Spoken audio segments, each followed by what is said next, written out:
Yours. So good afternoon and welcome. Welcome our panelists. We welcome our participants. And on behalf of Kumaraguru College of Liberal Arts and Science, I welcome you for the webinar series on the New World Order, the conversation, which will be held between May 7th and May 12th. We are treading into unprecedented times, and all facets of our life are getting affected. And being from the education field, we know that how education has made huge turns, and it has made an impact. The current situation has made an impact. So, are we actually in the cusp of new world order? Is this going to be a turning point in history for good? And should educational institutions be looking at how do we actually leverage the changes that are going to happen? So these are some broad thoughts for this particular session. And for this panel, we have Mr. Shyam Viswanathan, who is the moderator of the session, who's an electrical engineer and MBA degree, has an MBA degree from Delhi University. He has around 4 decades of experience in very large organizations in Western Europe and Asia Pacific. He's a consultant for leadership, teams, change management, and also works with very large and medium enterprises on leveraging organization vision. I have personally worked with him on that particular area, and I know how very fruitful those interventions are. And he has been the Associate Dean of Executive Education in ISB as well. So thank you, Shyam, and we welcome you to moderate this session. Next, I'm happy to welcome Mr. Mukul Saxena, who is Head of Training, Content and Technology with Tata Power Skill Development Institute, Mumbai. He's basically an engineer and from IIT, but he professes that his profession is learning. And a very interesting combination of engineering, instructional design, and IT. I think the perfect person whom we need to hear from in today's context. And another additional introduction, very important introduction, is he was the core group at NIT when they developed the particular brand, which is now a $100 billion business. And very important because when those days when NIT was started, there were many questions, but today we know where they are.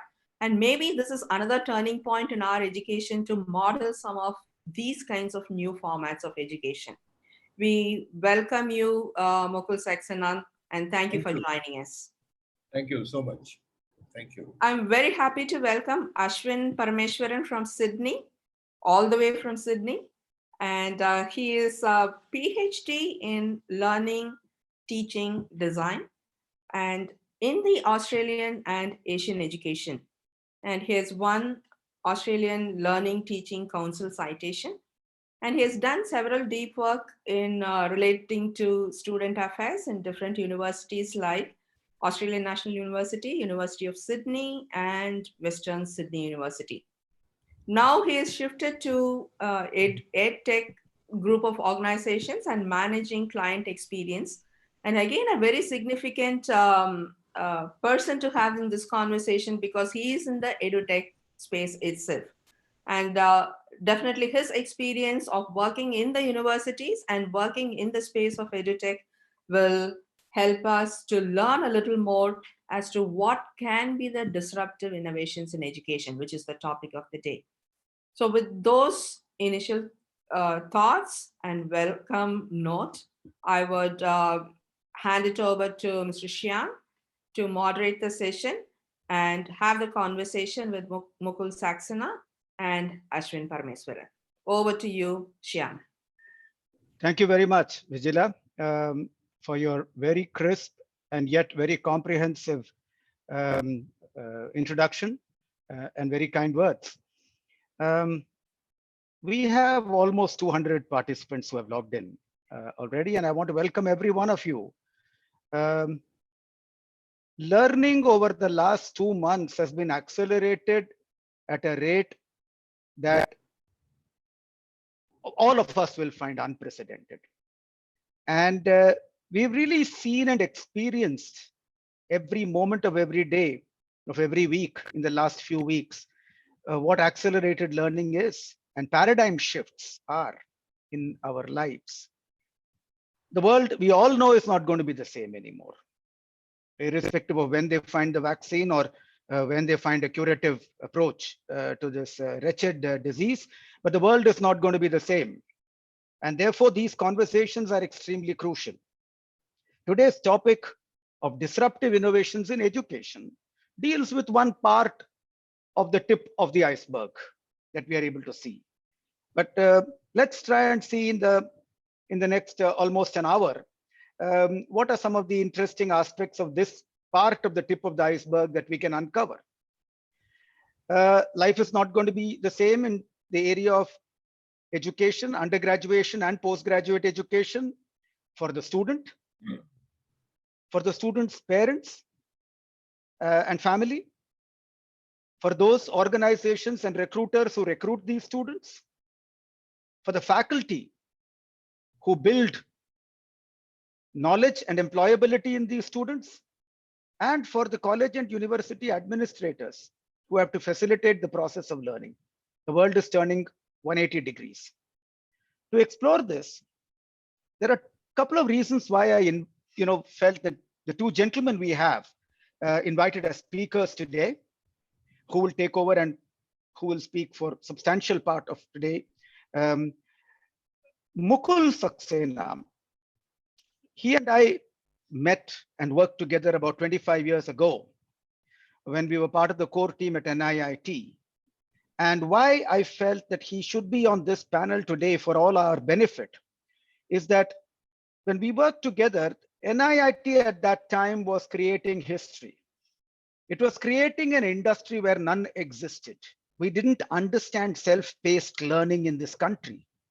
We did not understand what it meant to use the latest techniques of instructional design. And I had the privilege of working with Mukul on setting up a concept called the NIIT Net Varsity 1 year after the internet became commercial, 1996, when very few people even knew or were familiar with the internet. And we created a university on the net at that time, building skills in people, using remote learning, remote education techniques, remote education technologies. Compared to today's technologies, very primitive in those times, but we went into uncharted territory together and we have seen some VUCA times together. And I learned to respect his sagacity, his depth of domain knowledge, and his ability to look into the future as he went about heading a very huge factory of many hundreds of people working under him on creating solutions for large American corporations and corporations, government corporations like the Ministry of Defense in Singapore, et cetera, on remote learning. So that is one reason. The second reason is his current role with the Tata Skill Development Institute is where I've been, understanding and watching him and talking to him about the way he's adapted all of that learning into the current situations.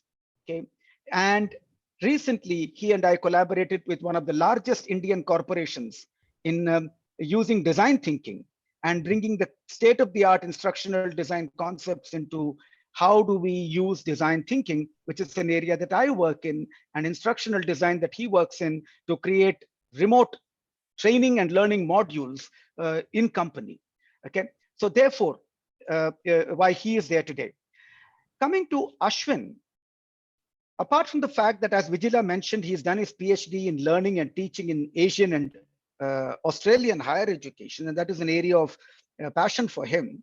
He has done over the last 1 decade or so very deep work in student affairs outside the classroom, sometimes off campus, right? And therefore, he understands the human angle of what a student goes through. And therefore, we, I'm sure, can learn a lot from what he has done. And he's done this in Australian National University, University of Sydney, and Western Sydney University. Of late, he's built deep domain expertise in the technology involved in higher education, and what is the futuristic trends that these technologies are going to take. And that's the area that he's working on. So that's the context. Let me now jump right into the conversation and let's hand over to the main speakers. I urge participants who may have questions for the panelists to kindly put your questions into the Q&A bucket. Please don't put your questions into the chat bucket. I repeat, please put them in the Q&A bucket. That becomes a little easier for us to curate and pick up, similar questions and club them together. We may or may not be able to, given paucity of time, deal with all of the questions that come in, but we'll try and pick up, some of the more common themes that come up and put them to our panelists. So Q&A bucket. Let me start with my first question to Ashvin, if I may. Given the fact that decade and a half in undergrad and postgrad education, in the post-COVID-19 era, Ashvin, if you can just touch upon what, in your opinion, could be the top 2 or 3 transformations that you anticipate in undergrad and postgraduate education. Thank you for the introduction. I'm glad to be here today. I think if we take a step back and understand what the disruption is, I think there are 2 things that are happening here. One is the economy as a whole has been tremendously disrupted. And at that point in time, traditionally, universities, higher education, these are seen as the safe haven from which we can prepare people, give them skills to sort of tackle these challenges. But the second disruption that's really happening here right now is that because we can't actually go on campus, we can't go and learn as we normally do, there is a disruption to the whole value chain of the university and education sector itself. And so these 2 disruptions, I think, are causing a lot of change. On the supply side, basically, since we can't physically go on campus anymore, there is a real acceleration of remote learning, right? All universities, which previously may have dabbled with the idea, toyed with the idea, are now having to say, as a matter of survival for themselves, finding ways to teach students online. And there's enormous variability in this remote learning. So you are going to see some institutions get very far ahead of the pack because they've already started or they've invested lots of money in this, and you're going to get really interesting forms of learning and curriculum, all the way up to AR, VR, that sort of thing.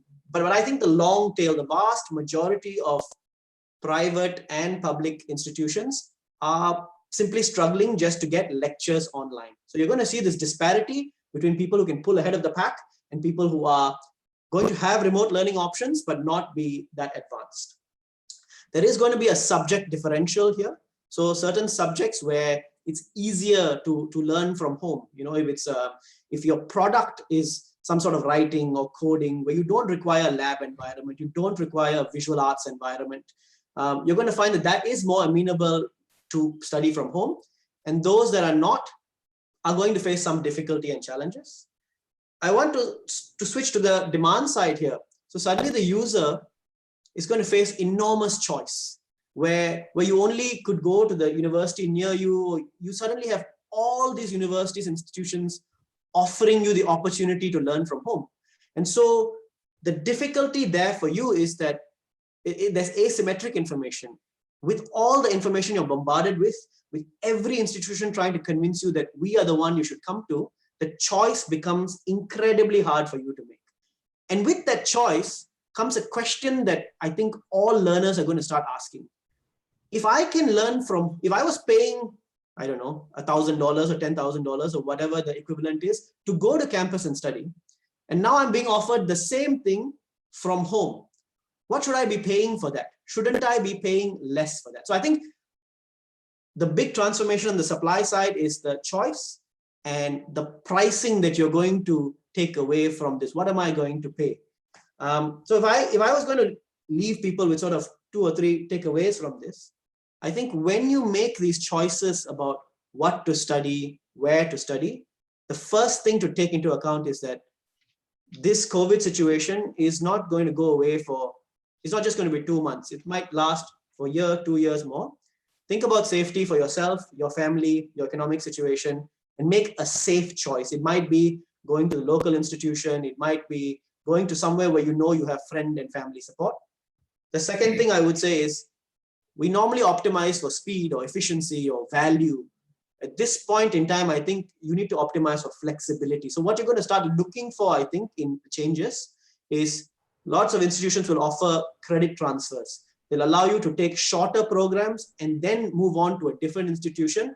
That's what you should look at doing. And the last thing I'll say is there are some really interesting programs which I think are scaling up, offered by companies directly, where they are looking not just to wait for you to finish education and then employ you, but what we are seeing more and more of is they're going to sponsor you before education with a guaranteed job, but then you come back and you work for them. So I would look for these opportunities as we go forward.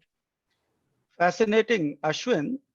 One of the things that you said, would I be right in saying then that you might see the e-commerce version of education coming up? You know what an Amazon did or a Flipkart did, suddenly gave you massive choice, and you were bombarded with product portfolio of maybe 3 million products, but they're all available in categorized format, indexed, and you go to Amazon.com or you go to Flipkart, and then you just look at it and quickly make your choice, make up your mind, take it off your cart, bring it back into your cart, and then I don't know, taking it a little too far. If you didn't like the product, you returned it. But do you see in some ways an e-commerce version, avatar of education? Yeah, I do. I think in fact, taking it one step further, I think the cost of the actual content itself is traveling down towards zero, really. As more and more digital education becomes available online, the content itself is becoming cheaper and cheaper. And what is being differentiated is how I deliver it to you, who is presenting it, what additional tools and services do I provide? And that is where some of these bigger giants or behemoths are starting to consolidate their products and their pricing power and their leverage. Valid. Thank you very much. Mukul, Yes. I know you've done deep work in technology-based training, and we've worked together on that for more than almost 3 decades.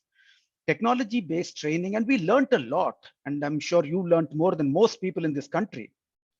And that was mainly addressed towards continuing education of people employed in companies. What, in your opinion, are some of the developments that we have made over the past decade or so in technology-based training industry, which can be quickly adapted to the technology-based learning initiatives? Ashwin just spoke about companies sponsoring learning and increasing the employability of a student. Do you see any learning from technology-based training that can be quickly adapted to technology-based learning in undergrad and postgrad education? So I think one of the very urgent changes that are going to happen, and I'm straight off starting from the changes, I can go back and we can look at all the developments that have been happening. But the urgent change that is going to happen is the self-reliance that's going to be needed. And technology has been moving towards being user-friendly. So technology is not something that is no longer. It is no longer something that is sitting in a specific division or a specific department of an organization or even in an institute. It is all over. Everyone has that technology. The devices are with everyone. The power is with everyone. The tools are with everyone. It's more a matter of how people use them. So the developments that have been happening over the last 3 decades, they've actually made technology a commodity as far as availability goes. The innovation that we are going to see is in the application of those features and the application of the power of technology.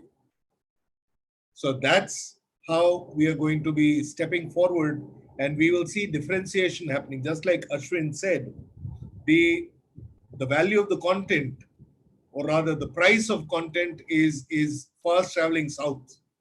It's almost becoming negligible. It's being commoditized. So content will probably not be differentiated on price. It is the value of the entire experience that will be valued. And that is where the delivery from the expert, the particular insights, the way the person is able to assess what the student may want or what the student may benefit from, those are the differentiators that we will start seeing more and more. And the challenge is also going to be there because we are now going to have to be remote. So remote learning is where technology-based learning will definitely help. But the change that we'll have to look for, the change that students will have to work with, is to take more ownership, to take more responsibility for the learning, rather than the trainer being able to do everything. So it's more like moving from Google to something else. So Google is something that students go to almost automatically. They may be going to Google maybe 100 times a day without knowing it. And that's very good. I mean, Google has done a wonderful thing. It's made so much information available, catalog, searchable, all of that. But we have to focus on one key word, and that is information. Google has made information available. How do we make knowledge available?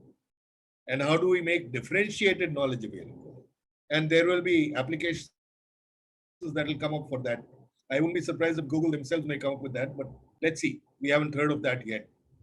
Fascinating. So there is on one side, the student paradigm shift of taking increased ownership for their own learning. As an add-on to that, what are the significant paradigm shifts, one or two, that you see faculty who has been so used to classroom environment teaching, it's very, very difficult for faculty to make a certain shift to remote education. Any couple of things that strike you as the biggest challenges? So, yeah, sure. And I can go back to the times that we have worked together, like you said, three decades ago. The kind of things that we've seen over the years, the kind of professors, the kind of faculty, the kind of teachers, the one paradigm shift that the professors or the faculty is going to go towards is the plan. To be able to plan is one big shift that's going to happen. And that is simply because the time-space continuum is going to change. So time is no longer the time on the campus. The time is no longer the time available in a classroom or in a hostel interaction. It's going to be limited nuggets of time when everyone is online together. And that's going to force plans to be made. And for plans to be made, objectives need to be clear. So a lot of that crystallization is going to happen. And if we go back to management theory or management principles, management approach, what we used to learn as MBO, management by objective, is what needs to start with learning itself. So the trainers will need to MBO, the learners will need to MBO, the institutions will need to MBO as in managed by objective. So in many ways, Bloom's taxonomy will come into its own now. Yes. And learning measurement will also happen in that framework. It's interesting. Ashwin, let me move a little bit into the second area of work that you've done over the last decade. Any key changes in the foreseeable future, likely in the way student affairs and academic affairs functions will happen when you go off campus, significantly off campus? How is that going to change? So I think that academic affairs, and let's talk about it as things outside of the classroom, but sort of related to the academic journey in some ways, how I'm broadly defining it. This is, I think, the single most innovative and exciting area. It's not very visible, but in terms of technology development, this is where I work in now. This is the sector. It is extremely rapid and advancement. So so things that you would often take for granted, like your student management system, your learning management system, the way in which we offer credentials, there is tremendous amount of research, investment, competition amongst companies happening in this phase. So the pivot that I think is going to happen is that academic affairs, which was traditionally, I suppose, people working in the administration side, in the back end of the system, is going to be the set of skills you need to function in this area is going to be require a lot more technology skills. But the second thing is, it's actually going to contribute to the learning in I think, tremendous ways, because the portability of your credentials from one institution to another, the recognition of when you study in one place, whether your employer recognizes it, the ways in which you pay, or as we talked about a little bit earlier, the customized learning path that is available for you as you travel between different providers. All of this are reliant on, I think, the academic backend systems. And this is going to be a real place of innovation in the future. The second part of the question, I think, is student affairs. It's the services that the student traditionally obtain by going into a university or an institution that may now have to be remote and are more difficult to obtain. So I see three things happening here. Number one, career services are going to be more important. Like they were always extremely important for high-end universities, which invested a lot. But now one of the reasons why you might pay more money to go and study at a university or an institution, a private sector institution, will be, can they get me a job in this economic climate? So there will be a lot more investment in the career services side of the university. The second area, I think, is that you're going to get basic support services like counseling, maybe one-on-one tutoring, the person who reads and checks your essay before you submit it. All these ancillary student affairs services, I think, are going to move very rapidly remote, and they tend to work quite well because often it's a one-on-one relationship between a specialist and you. So that conversation is easily facilitated through something like Zoom. Where I think it's going to be hard is the social networking that you often get in a university. So you stay on a campus accommodation, if you play in a sports team. And to give you a sense of this, in Australia, I'll just give you one statistic here. In the current on-campus environment, students in universities already say 1 in 4 students in their first year say they don't have any friends. And nearly 1 in 2 students say not a single teacher knows me by name. This is in the current environment. This is only going to be magnified in an isolated environment. So what I think is going to happen here, I think actually the private sector is going to step in tremendously. You're going to see a number of businesses crop up that will take on little aspects of these services and try to provide it to you. And maybe a university will link up with them in a business arrangement of some kind. But I don't actually think in the new environment, universities are going to be the only providers of these services. Wow. 3 major points that have come out there, Ashwin. One is this interesting aspect of how placements are going to get transformed in this new environment, and how colleges and universities have to completely relook at how they're going to do this, and how they're going to develop industry linkages to do it, and how they're going to prepare the students. The second thing you spoke about, you used a very fascinating word there, portability. We've talked of portability in the mobile telephony services. You got a Vodafone connection, you're portable with Airtel, and you can carry the same. Now, when portability enters into education, if I have outstanding online content in one subject in a particular college, but better online content in another subject in another college, very soon, much sooner than later, we are going to see probably a situation where a student can jump from college to college online in terms of which content and which subject he's going to pick. Now that throws a fascinating play. The third thing you spoke about here, massive change we are going to see is one-on-one. One is the online classroom. Like Mukul said, when do everybody come online? And the planning for it from the faculty side and the students side, that's one part. The second part is tutorials. How our smaller groups of students undergo more experiential learning and how those are delivered, planned and delivered.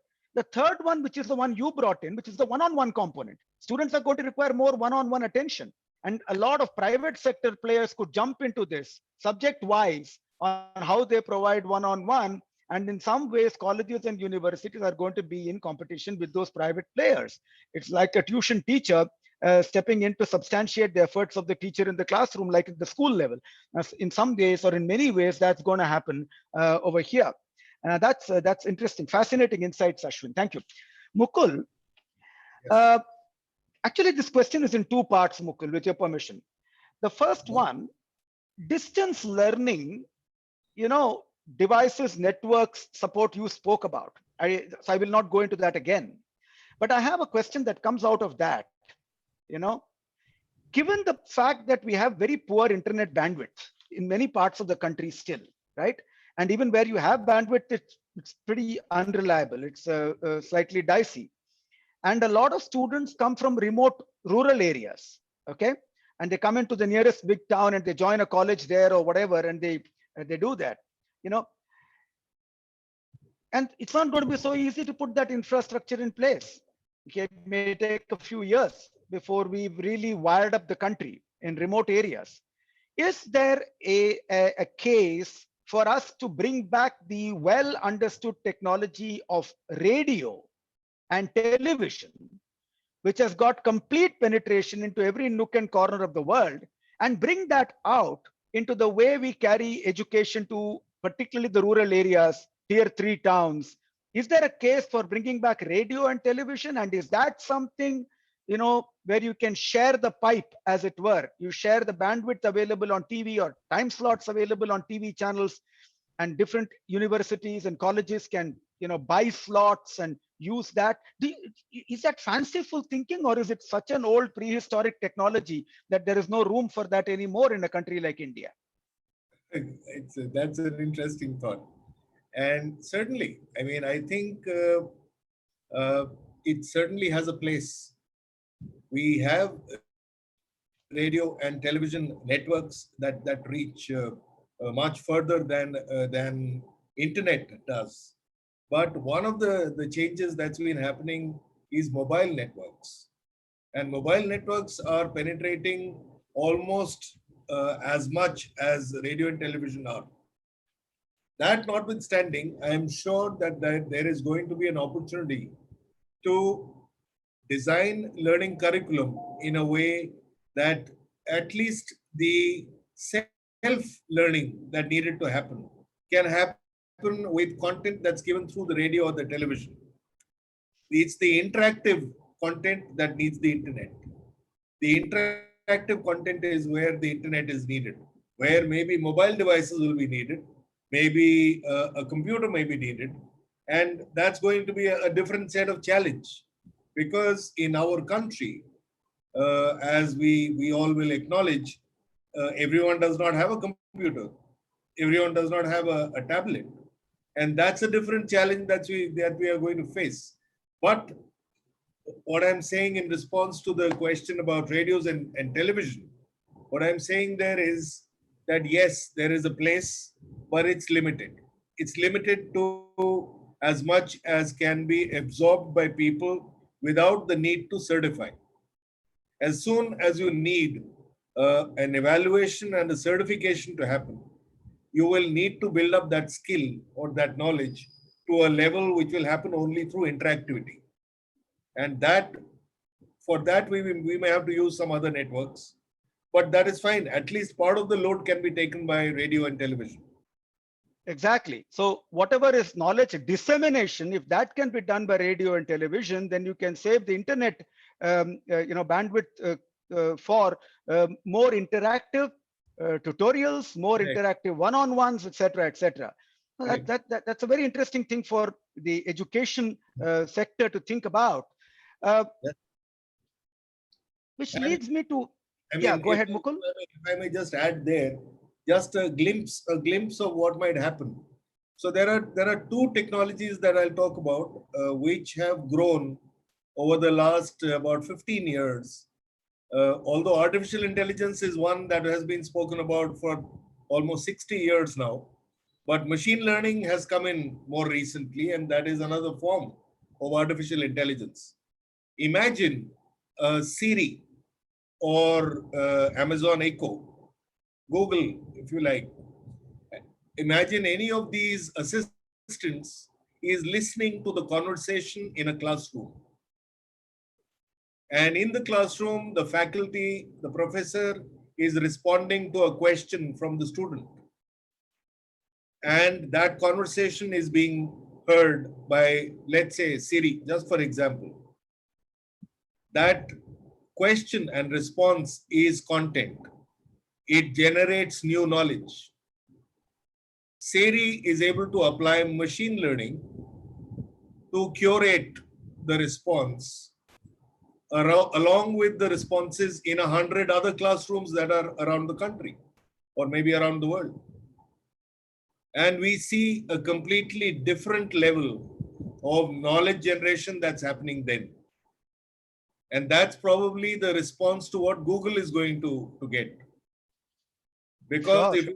if you can search on those conversations, that is where you get knowledge. So that is one possible technology that I'm talking about. Another is a game that many of us may have played, the Xbox, the Microsoft Xbox, not the PlayStation, but the Xbox. It is a motion sensor. It has a motion sensor, and many of us have played tennis with our televisions because the television was playing tennis back with us. And the ball would go back into the TV. It would come back. We would play at it. Or young girls, young boys have learned how to dance using an Xbox. Now, an Xbox has very important ramifications when you come to skill development, because that is the first time that we are talking about something which can sense movement, which can sense physical movement without a description of it. Everything else about information technology is descriptive. It depends on words. But we are now moving into areas where audio recognition is happening, voice recognition, voice commands are happening, and with technologies that sense motion, we will have skill assessment, skill training that will start happening, and therefore much more automation and much more, therefore, calibration and consistent training that's going to become possible. It's going to be a challenge. But it's exciting times, and we're going to see these in our lifetimes, hopefully, Yes. and Yes. very, very soon. Ashwin, very quick question to you, very practical question coming back from where we have gone on technology. How are exams going to be conducted, when you're off campus? How do you safeguard security? How do you prevent examination fraud? How do you prevent somebody else sitting for someone else and taking their paper? What are some developments that are happening in this area? Okay, so I think first of all, I think is the understanding that a lot of exams are going to stay the same. They're going to be physical. You might have to go back to your university when you can, like over the next few months, and they might have distancing requirements. You might have less people in the exam hall, come in at staggered times, more invigilation. So a lot of exams in a lot of places, I think, will stay the same. That is one thing. When you start going to a remote environment, like when you say you have to do the exam online, I think we're already seeing a lot of different institutions try and figure out a few settings they can tweak, right? So one thing they're trying to do is maybe they have some timed exam. So really within this time, you log on, you get off at this time, and you can't take it after or before. That's something that people are using a little bit to try and do it. But I don't know how much it works, because you're already seeing an increase for certain types of exams like essay writing and all. You are seeing a lot of increase in people paying other people to take these exams for them, right? And that's where one thing you start having is maybe you have some software. So you have Turnitin, other plagiarism detection softwares. that are getting really good, as Mukul said, machine learning, analyzing multiple responses, and can give the instructor a sense of maybe this student has been cheating. The answers are too similar. So that's one development that's happening. Another sort of thing that is, I think, happening a little bit, which I want to talk about, is the identity fraud is another big thing. You're not really certain if someone is remote, whether they are actually the person taking the exam or not. You could just ask, no matter what safeguards you put in, someone else who knows the answer can take the exam for you. So I think the other area in assessment fraud that is becoming a big thing is organizations that specialize in identity security. So whether it's facial recognition, whether it's voice recognition, I do agree with Mukul 100% that I think voice assisted technology, Google, Alexa skills, all these things are very close, in fact, to taking off in the next few years. And so I think security of who is taking the exam is really important. I want to sort of leave everyone with one thing that I think is going to change at the bigger level. It's the assessment settings are going to continually be tweaked for different subjects, different types of assessments and so on. But the value of an assessment, I think, is going to change a little bit. So it used to be, if you did an assessment, you got a grade, that grade signified how good you were and gave you entry into jobs or other institutions.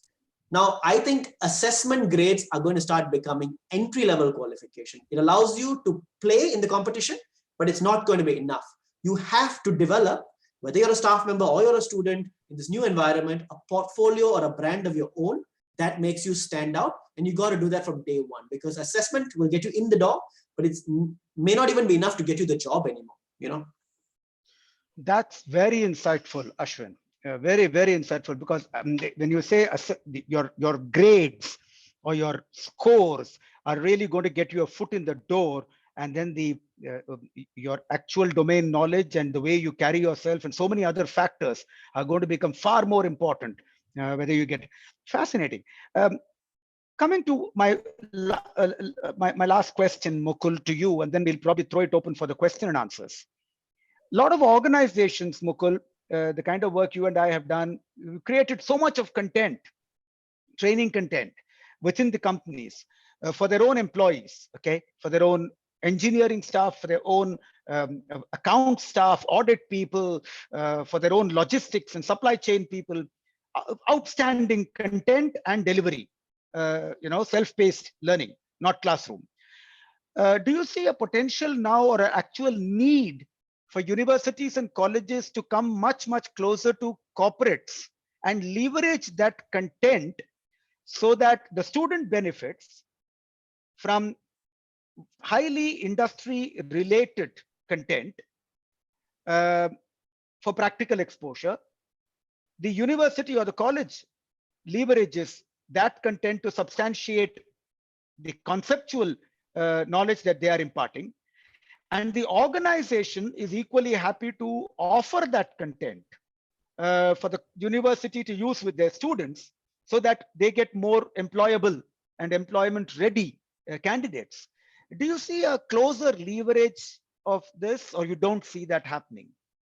Absolutely, absolutely. I see that coming up very rapidly. And I think Ashwin has spoken about the employability.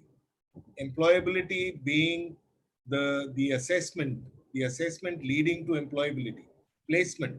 So when placements become important, the entire education system has to gear towards placement. And if that is going to happen, companies and colleges or companies and institutions will have to discuss this with each other. Let's acknowledge the fact that learning is a continuum. We've been lifelong learners. We'll keep learning all the time. Institutions take us up to a point which is a generic point. Organizations after that take us into our specific careers. So the point at which a student is, or an individual is, at the point at which they enter a career, that point is something that organizations and institutions need to discuss. They need to come together to agree on what level should people be at by the time they leave the institution, so that they can take a flying start in the organization because it's the employee's success that the organization depends on. Every organization succeeds because its employees succeed. So unless employees succeed, the organization cannot succeed. So how do we make every individual succeed?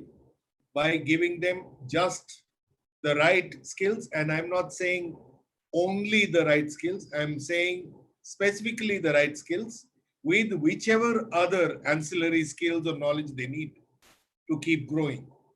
So the conversation between corporates and institutions becomes even more important now. Because like Ashwin spoke about placement, I spoke about MBO.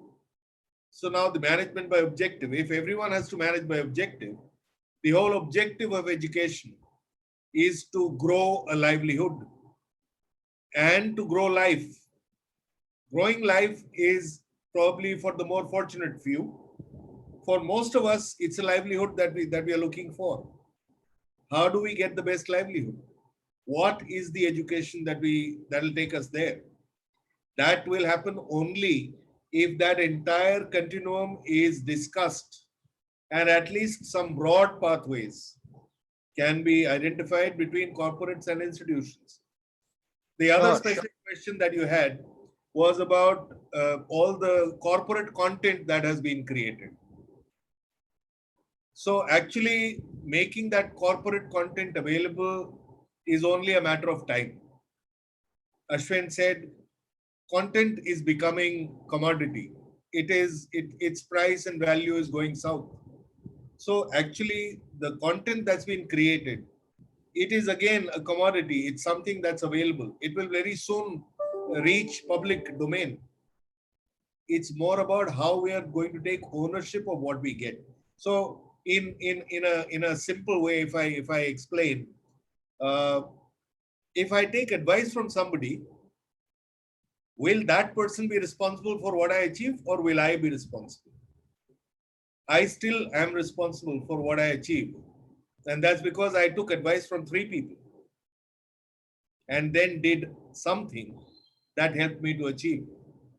The same way, I could have taken content from anywhere. It's the one who achieves has to take ownership of what they take. So again, it's the ownership coming back to the recipient, to the consumer. The ownership is with the consumer. The responsibility is with the consumer. How do you select and what do you select? So those are some very sort of intense challenges also that I see, but they are actually more a matter of simply being mindful. Mindfulness is something that takes us there. True. I see about 40 odd questions already, and I've just quickly glanced through many of them.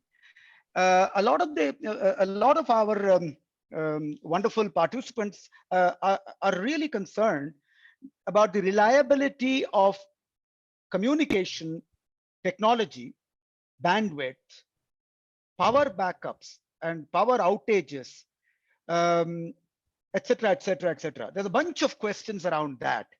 And I'm having to curate the questions and pick them up one by one. A lot of that has certain amount of responsibilities, the way we make our content light. Therefore, it minimizes the load, and that's a technology challenge that the institutions have to grapple with. There is a certain bunch of challenges that the authorities, the government, the Ministry of Telecommunications, they will have to accelerate a lot of their projects, infrastructure projects, et cetera, et cetera. But those concerns are very valid, participants, though I'm not picking up many of those questions to bring them out for paucity of time. I want to throw one question open to the panel over here. Professor Bala asks, there are a few thousand institutions, business schools, engineering institutions, et cetera, in India today. Given the kind of scenario that you two gentlemen have outlined over the last 40 minutes, do you see, maybe Mukul, you would like to take this, do you see a lot of them closing down? A lot of the AICTE approved educational institutions, where do you see them going in this new era? So I would say, I mean, your prime question is, do you see a lot of them closing down? Yeah. Now, a lot, I don't know how much a lot is going to be, but a majority of them I do not see closing down. Maybe a few will. Maybe a few will close down, but that is more to do with the vision of the founders, the vision of the people who set those institutions up. So it's going to depend on the leadership. The leadership that takes those institutions ahead is going to depend on them, whether they are willing to lead, whether they're willing to change, whether they're willing to learn new ways. So it's all about that, because it's not as if those institutions are going to be alone. They are all in the same boat, and therefore it's a big ship. So I'm sure that there'll be ways that will emerge out of that, provided they can come together. Right. And that also addresses a YouTube question from one Mr. Jayaprakash, where he says, can smaller institutions survive this online mode if quality content is priced at a premium? And I guess your answer in many ways addresses that too. And Yes. if I may take the liberty of adding, it's the vision of the founders and the management, and also the cooperation of the entire team of faculty and administrators that works together to pull in the same consistent strategic direction that the institution picks up. But that this is going to be the new normal, and either the institution adapts or it's going to run into very, very rough headwinds.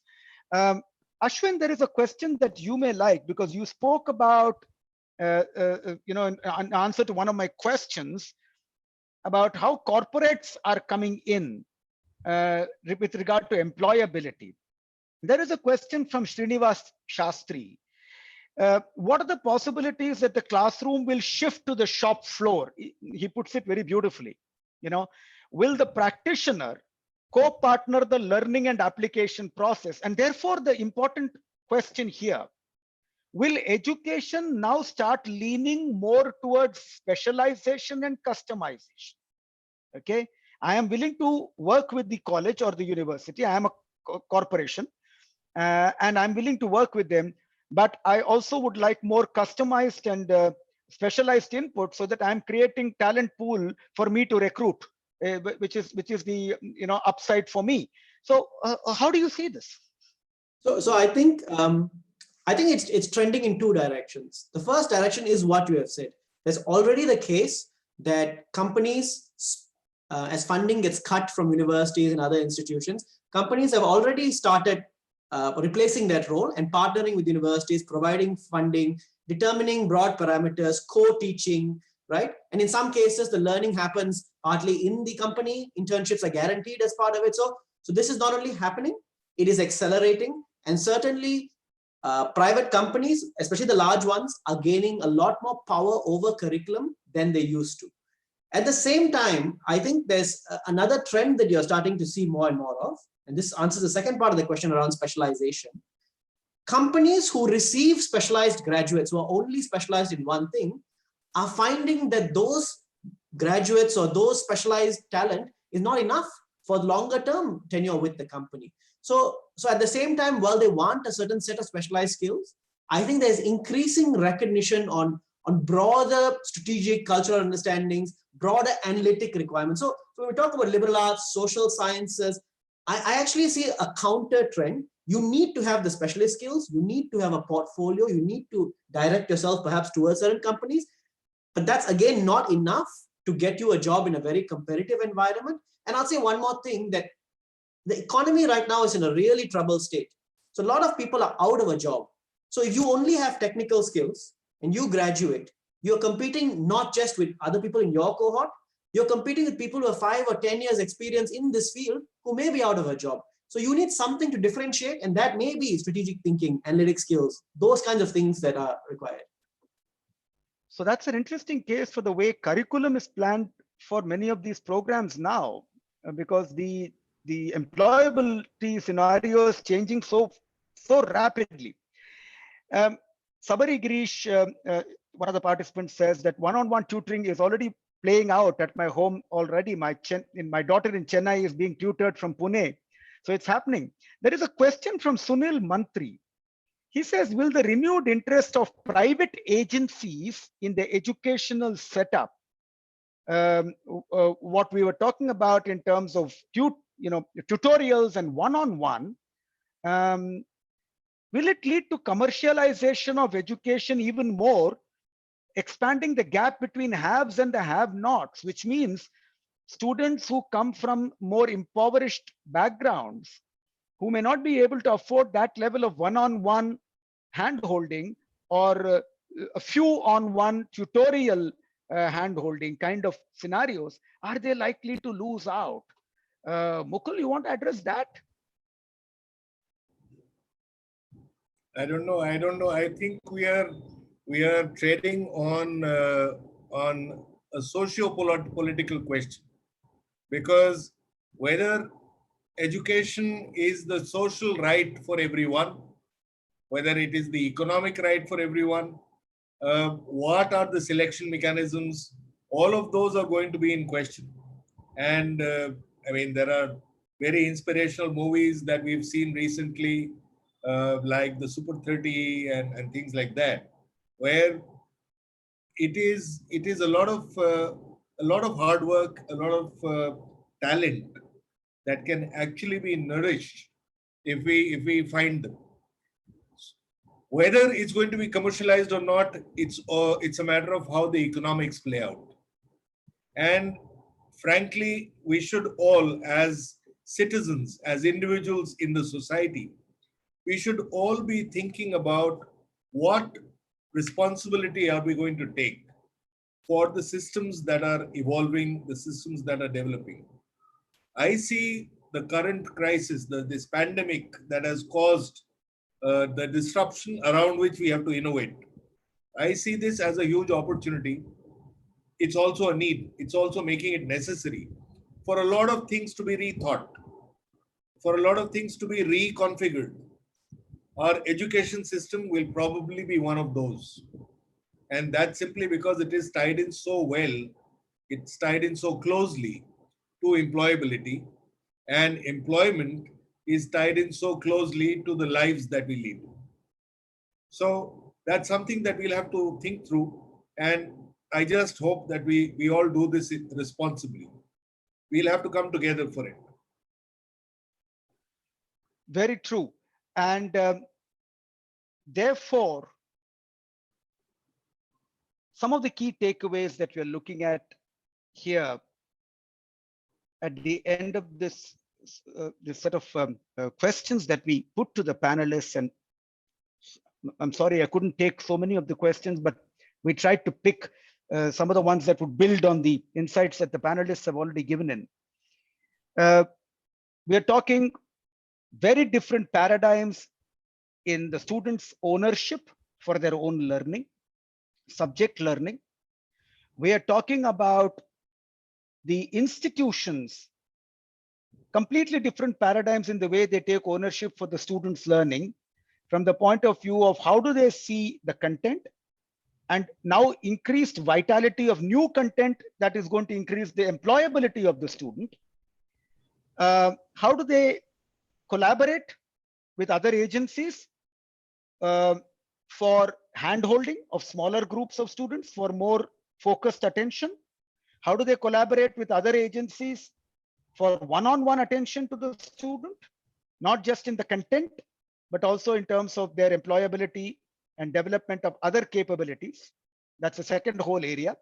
The third whole area is the area of completely creating new paradigms of leveraging not just the new technologies of the future, but leveraging the existing technologies of internet, of telephony, of radio, of television. And that's going to throw up completely new challenges of the way organizations look at their vision, educational institutions looking at their visions and missions. The fourth area is user experience, whether it's the user experience of the recruiting company, user experience of the student, user experience of the faculty. and the user experience, what we call UX today, how is this user experience going to be reimagined using cutting edge techniques like design thinking, stuff that you and I did together, Mukul? How is that going to be used in so many new stakeholders? And we don't have too much time to do this. These skills have to be brought into the educational institutions very, very rapidly. Yes. How is the whole learning of fraud prevention in the financial world? Ashwin has done a lot of work on this in the recent past. Fraud prevention in cyber currencies and in financial transactions. How can that existing learning be quickly brought in? And then Mukul, you touched upon how can some existing technologies on machine learning and artificial intelligence play a role in, and all of this coming together is going to be probably the new scenario. The 1 hour that we've spent together, and that's only 1 hour that we had today, is not even enough to scratch. Went by very quickly, and it's just not enough to scratch the tip of this iceberg. But I must thank both of you gentlemen for really opening out and touching on the most vital issues that we as students, we as parents, we as employers, and we as the stakeholders within the educational institutions need to be prepared for and change our mental paradigms towards. For those who have sent in some questions, which I may not have been able to pick up, I'm sure you'll understand that we could do the best that we tried to do within the 1 hour that we had. But I'm sure the organizers of these conversations will be very delighted to pass on some of your unaddressed questions to the panelists or to me. And I will be very happy to either deal with it myself to the best that I can, or confer with the other two panelists and then get back to you. So I think with that, gentlemen, thank you very much, Ashwin and Mukul, for your very, very valuable time, and Vigila and team and Mukul, any closing remarks? Yeah, I just wanted to thank you and Ashwin. So, I mean, thanks Shyam for stringing us all together. I think you did a fabulous job of simplifying the question, because that's ultimately what we are all here to do. Learning through simplifying. And Ashwin, I think you have brought in some very, very real and down to earth realities of what we are going to be looking at, what our children are going to be looking at. Sure. I just wanted to say, thank you to everyone. It's been really great, the panelists, organizers. I just want to leave everyone who's attended, thank you very much. But also I just want to leave you with a thought, just please stay safe for yourself and your family over this time. And I think that is the most important thing we want to try. Thanks. Thank you very much. Vigila, back to you. I'm Leo Gertrude from Visual Communication Department. Coimbatore College of Liberal Arts and Science expresses gratitude to our today's speakers and moderator. It was wonderful and fruitful session to listen and get our knowledge enriched. As we heard from our speaker, broadening the knowledge is essential, and at Coimbatore College of Liberal Arts and Science, we do this consciously with liberal arts focus. Thank you, Mr. Shyam. Thank you, Mr. Mukul and Dr. Ashwin for being part of this session. The audience, a reminder for our tomorrow conversation session. The topic is game-changing digital transformation. Moderator, Mr. Shanoy, Executive Vice President, Growth at Social Beat, and our speaker, Mr. Gautaman, Chief Executive Officer at Pulse. The session will start at 11 a.m. Please do check our website for details and registrations, theconversation.class.ac.in. Till then, stay home, stay safe. Thank you. Thank you very much, Leo. Thank you. Thank you.